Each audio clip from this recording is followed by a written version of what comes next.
지금 여러분께서는 YTN 해직기자 노정면이 진행하는 국민TV 라디오 노정면의 뉴스바를 듣고 계십니다. 네, 조중동이 감추는 세상, 조감세상입니다.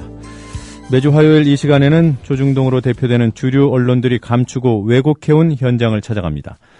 1년 7개월 동안 지켜왔던 대한문 합동분향소를 스스로 옮긴 쌍용차 해고 노동자들 소식 알아보겠습니다. 금속노조 쌍차지부의 고동민 대외협력실장 전화 연결돼 있습니다. 고 실장님 안녕하세요. 예, 안녕하세요. 그 대한문 분향소가 평택으로 옮겨졌죠. 네, 옮기게 된 이유부터 잠깐 설명을 해주시기 바랍니다. 일단 그 대한문에서 모였던 사회적 지지만으로 그 해고자 복지 가능하겠냐, 네. 이제 이런 판단을 좀 했습니다. 다시 일터로 돌아가기 위해서는 그 쌍용자동차 해고자들에 대한 사회적 지지뿐만 아니라 지금 현재 쌍용자동차 공장에서 일하고 있는 노동자들이 네. 쌍용자동차 경영진들에게 해고자 복지에 대한 요구가 필요하다는 뭐 그런 의견들, 그리고 2014년 생산 계획에 따른 신규 인력 충원에 대한 발표가 임박했는데, 네. 현저가 떨어져서 대한문에서 그런 문제를 대응할 수 있겠냐는 의견들이 지부 내부에서 논의되고 모아져서 옮기기로 결정했고요. 네. 그리고 중요한 건 뭐 해고됐지만 투쟁에 결합하지 않고 있는 해고자들을 좀 묶어내서 네. 또 다른 힘을 만들어내는 것도 중요한 거 아니냐, 이런 이유에서 저희들이 옮기게 되었습니다. 그러니까 회사 근처로 간다라는 의미가 크군요. 네, 그렇습니다. 네, 지금 공장에서 일하고 계신 노동자들과 접촉면도 늘어날 것이고, 네네. 네, 그리고 아무래도 그 평택에 해고 노동자들이 많이 계신가 보죠. 그렇습니다. 네, 그분들이 함께 할 수 있는 그런 공간을 마련하는 그런 의미. 네, 알겠습니다. 자, 지난 1년 7개월 동안 대한문에서는 어떤 일들이 있었죠? 사실 어떤 일이 있었는지는 자세히 기억나지 않고요. 네. 어떤 사람을 만난 건지 이렇게 생각이 납니다. 네. 얼마 전에 한 아이 엄마가 대한문 분향소를 찾아오셨는데요. 네. 이분이 작년 대한문 분향소를 되게 어렵게 만들 때 자주 오시던 분인데 어느 순간 안 오시더라고요. 네. 예, 며칠 전에 만나 뵙고 알고 보니까 그 사이에 이제 결혼도 하고 아이도 낳고 그래서 한동안 못 오셨다고 하더라고요. 예. 그런 마음들이 참 대한문에서는 고마웠던 것 같습니다. 잊지 않고 다시 찾아와주고 그리고 기억해주고 네. 뭐 그런 일들이 1년 7개월 동안 이어졌던 거죠. 네. 고 실장님께서는 대한문이 부적과도 같은 곳이다 이런 말씀을 하셨는데요. 네네. 옮기자는 의견이 나왔을 때 동의하기가 쉽지 않지 않았습니까? 예, 뭐 일단 안 된다고 얘기했죠. 아, 그러셨군요. 예. 예. 사실 옮기기로 함께 결정하고도 네. 한동안 마음을 다잡지 못한 게 사실이고요. 네. 근데 이게 싸움 포기하지 않으면 더 좋은 기회나 더 좋은 여러 가지 방법들이 만들어질 거라고 저는 믿습니다. 네. 대한문을 왜 부족이라고 생각했는지 제가 잠깐 말씀을 드리면은, 해고 노동자들 가족들 많은 분들이 목숨을 끊으셨는데 대한문의 분향소를 차린 이후에는 그런 일이 중단이 됐다고 합니다. 그래서 고 실장께는 대한문이 부적과도 같은 곳이다. 뭐 이런 의미였다는 점을 말씀을 드리고요. 대한문을 완전히 떠나는 건 아니죠? 그럼요. 예, 분향소만 넘겼고요. 네. 쌍용자동차 해고자들은 계속 그 자리에 있습니다. 이게 쌍용자동차 문제뿐만 아니라 용산, 강정, 밀양 이런 문제에 대해서 함께 이야기하고 있고요. 그런 문화재나 집회. 네. 그리고 이제 매주 금요일에는 쌍용자동차 문제를 알리기 위한 집회도 이어지고 있습니다. 아, 금요일마다 문화제를 하는군요. 예. 네. 그 대한문이 앞으로 어떤 의미로 남기를 바라세요? 사람들을 계속 이제 만날 수 있는 곳이었으면 좋겠어요. 그러니까 저희들처럼 이제 해고돼서 이제 길거리로 내쫓긴 사람들이나, 네. 철거민들이나, 장애인들이나, 성소수자나, 이렇게 사실 좀 배제되었지만 당당하게 자신들의 이야기를 할 수 있는 그런 곳, 그런 곳에서 또 그런 분들이 함께 만나서 그런 삶에 대한 긍정 그리고 희망 이런 것들을 발견할 수 있는 곳이었으면 참 좋겠습니다. 네. 자, 얼마 전 야당 의원들이 인도에 가서 마힌드라 회장하고요, 또 고엔카 사장 등을 만나고 왔다고 하더군요. 예. 그 마힌드라의 투자 계획도 발표가 됐고, 네네. 이런 상황이 해고자 복직 가능성을 높여준다고 보십니까? 일단 뭐 투자를 한다는 건 되게 긍정적인 이야기라고 하는데요. 예. 그 이제 마힌드라 이제 투자 계획이 실제로 이제 그 일각에서 우려하는 대로 뭐 쌍용 자동차 기술만을 노리는 거라면 좀 문제 아니겠냐 이런 생각도 들고, 네. 실제 이제 쌍용 자동차의 지속적인 성장을 위한 투자가 이어져야 된다고 저희들도 생각하고요. 예. 그 언론 인터뷰에서만 투자하겠다 이런 약속들은 많은 뭐 자본들이나 이 쌍용 자동차 자본들은 되게 많이 약속했었기 때문에 네. 실질적인 투자 이런 것들도 좀 기대해보고 있습니다. 그와 더불어서 해직자 복직 가능성이 높아진다고 보시는지요?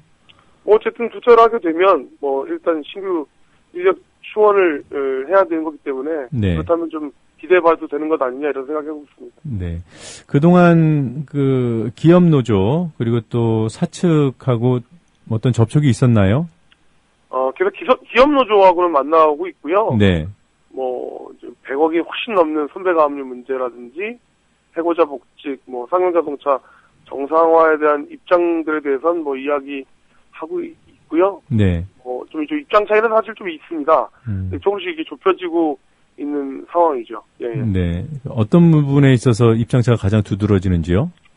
뭐 이제 해고자 복직에 대한 뭐 입장차도 좀 사실 있고요. 네. 아직 뭐 공장 안에 다니는 분들이 해고자를 받아들일 만한 뭐 준비나 이런 것들이 좀 아직 미흡하다 뭐 이런 얘기도 있고, 저희들 입장에선 당장 들어가도 열심히 일할 수 있다 뭐 이런 얘기들도 하고 있고, 정상화에 대한 생각들도 어쨌든 뭐 인도 마힌드라의 자본이 실질적으로 이제 쌍용자동차 발전을 위해나 성장을 위해서 투자하거나 그래야 되는데, 아직까지 이제 기술 유출이나 뭐 기술 먹튀 이런 의혹들이 저희들은 좀 갖고 있는 게 사실이거든요. 네. 어쨌든 그런 부분들을 좀 해소하면서 어쨌든 이번 문제를 좀 풀어야 되지 않겠냐, 이런 데서 조금씩 차이가 있는 상황입니다. 네.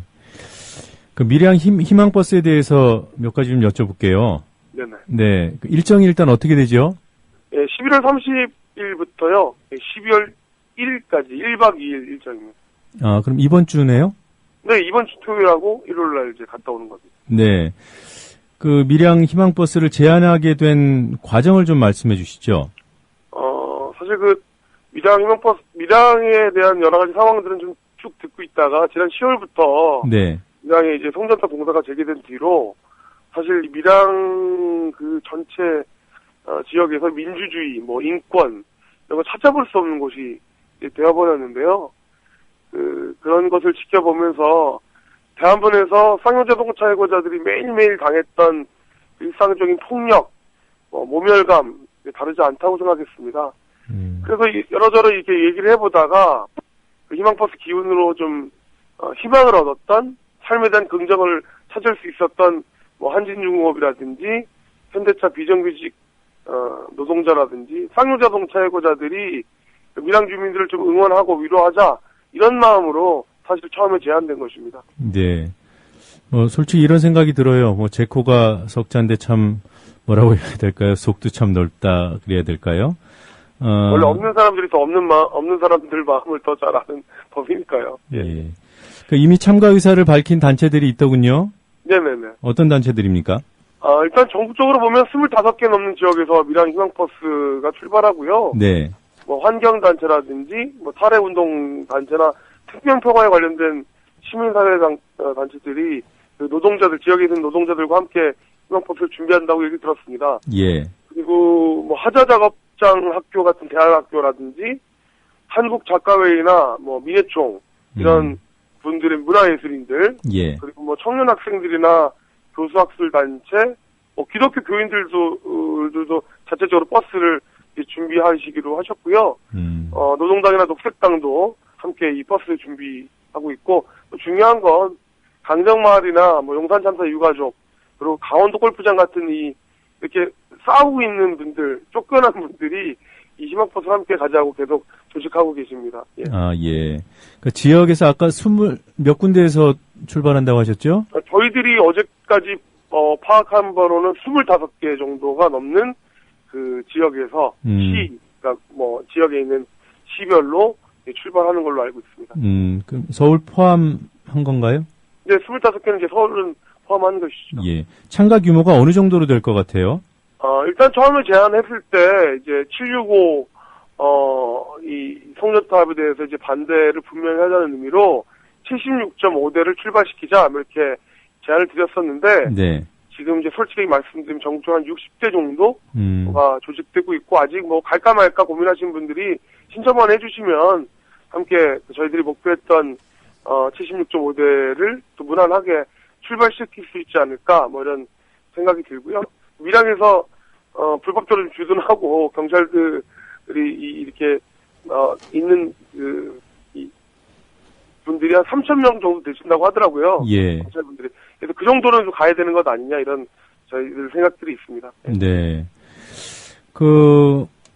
밀양에서 혹시라도 충돌이 있을까, 이 희망버스를 타고 내려가시는 분들, 물론 뭐 그런 거에 대한 고려가 중요하지 않는 분들도 있겠지만 어린 학생들 동행하는 경우도 있어서 혹시 그런 위험한 상황에도 대비를 하고 각오를 하고 가야 되는 것인지 궁금해하시는 분들이 있을 것 같아요. 밀양에서 일정이 어떻게 진행되는 거죠? 일단 졸속적으로 진행되고 있는 송전탑 공사 현장을 방문하고 네. 전체 분화자를 한 뒤에 사실 각 마을에 들어가서 네. 밀양 주민들을 좀 만나고 이야기를 듣는 일정이라 네. 사실 저희들이 굉장한 무슨 경찰들과의 충돌을 야기하는 계획들을 갖고 있지는 않아요. 네. 어쨌든 이런 저희들 평화로운 희망버스 일정에 대해서 막지만 않는다면 네. 사실 전 충돌은 없다. 뭐 이런 생각이 듭니다. 저희들이 가장 중요하게 생각하는 건 네. 폭력 그리고 비타협. 네. 폭력을 사용하지 않고 경찰들과 타협하지 않는 것이 밀양 희망버스의 가장 중요한 점이라고 저희들은 생각하고 있습니다. 네. 그 참가 신청은 어떻게 하면 되죠? 참가 신청은 이 오프라인에서 사실 방법이 없고요. 네. 지역 같은 경우에는 각 지역에 있는 민주노총이나 이런 데 좀 여쭤보시면 좋을 것 같고, 희망버스 예전부터 신청했던 비정규직 없는 세상 만들기 다음 카페나, 네. 밀양대책위 카페에서 온라인 신청 받고 있고요. 네. 저희들이 만든 이제 지역 담당자 연락처가 담긴 웹자보들을 참조하시면 되고, 네. 대표 번호는 010에 5696-2550 이런 번호로 전화하셔서 문의하셔도 됩니다. 네. 네, 이 전화번호 이렇게 공개를 해도 돼요? 네, 이거 대표 번호니까. 아, 그래요? 저희들이 네. 문의하라고 내놓은 저희들 전화번호입니다. 아, 그래요? 010-5696-2550. 네네네. 네. 그리고 인터넷에서 밀양 희망버스를 검색해보면 방법을 어렵지 않게 찾겠네요. 아, 그럼요. 네. 서울에서는 출발지가 어디입니까? 네, 서울에서는 대한문에서 9시 출발입니다. 네, 11월 30일 오전 9시 대한문 출발이고요. 네. 현장에 가서 직접 현장 접수를 해도 되나요? 그렇습니다. 현장 접수하셔도 됩니다. 네, 알겠습니다. 오늘은 여기까지 듣도록 하겠습니다. 네네네. 네, 지금까지 금속노조 쌍차지부 고동민 대외협력실장이었습니다. 고맙습니다.